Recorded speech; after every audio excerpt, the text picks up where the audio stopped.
Miss Ansley Parsons. Her piece is entitled Lifeguarding.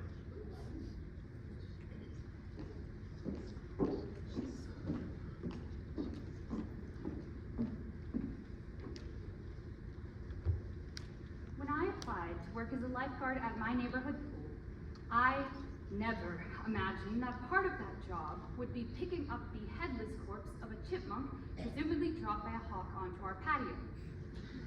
I guess when they said to be prepared for anything in lifeguard training, they really meant that. My job as a lifeguard has been one of the most formative experiences in my life, even though at times you have to deal with things your training has not prepared you for, like animals, dead or alive. Over the past 3 years, my job has taught me not only patience, but how to handle even the most unexpected of situations, and most importantly, what being a leader really means. As with any job where working with children is a daily occurrence, patience is one of the most important skills you learn. Oftentimes as a lifeguard, you will have to deal with preteens and your fellow teenagers who enjoy doing potentially dangerous activities, or small children who aren't old enough to understand the rules yet.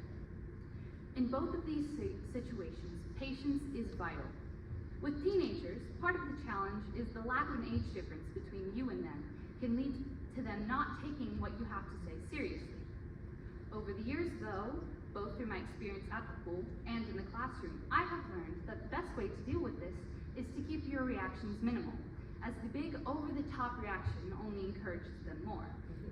With the little children, they may ask many questions about why the rules are the way that they are, and when you provide an answer, they will ask why that is, and why that is. But in taking the time to explain it fully to them, it might just prevent them from wanting to do it again. One of the most beneficial things that my time as a lifeguard has taught me is to be prepared for the unexpected situations, both in the water and out. According to the International Life-Saving Federation, certified lifesavers and lifeguards save over 1 million lives a year. In order to do this, you have to be prepared and attentive. During lifeguard training, you are often prepared for typical cases, such as people actively struggling in the water, or things that you can monitor over time. Though through my experience, I have found that the most unexpected situations happen most of the time, such as a young child falling off a float or into the pool, and you need to be prepared and alert at all times. However, not all the problems lifeguards deal with are limited to drowning. Imagine this.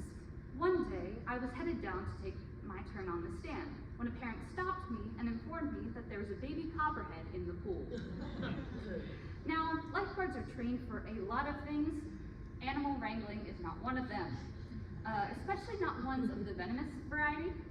Despite the panic that had initially filled me at the thought of a venomous snake in a pool filled with children, nevertheless, me and my friend Harrison quickly whistled to clear the pool and set out on the task of removing the snake. For 10 minutes, moms watched as two 17-year-olds chased a baby snake around the pool with nets until we finally caught it and put it in the woods outside of the property.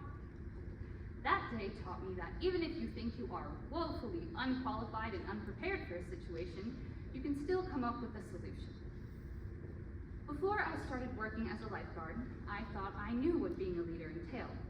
Being a loud and assertive presence, someone who knows what they are doing all of the time. But I've learned over the past 3 years that this is not the case.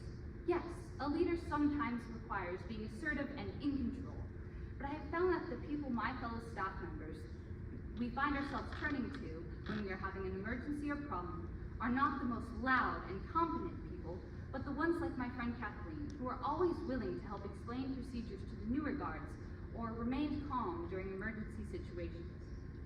It is those who can deal with situations in calm and rational ways, and those who make others feel comfortable relying on them for help, who prevail as leaders when the time comes. As Stephen J. Stowell, the founder of the Center for Management and Organization Effectiveness said, "Great leaders find ways to connect with people and help them fulfill their potential." Lifeguarding is a difficult job. You are out in the sun and the heat all day, yet you have to be alert and prepared to make a save at any point in time for anyone who may need it. Yet, despite its challenges, it has helped me grow as a person. It has made me more responsible and patient, and it has helped me prepare to respond to any kind of situation. And it has taught me not only how a real leader acts, but how they affect the people around them. Next time you find yourself struggling through a difficult situation or job, I want you to think about what you can take away from that situation and how you can find personal growth within it. Thank you.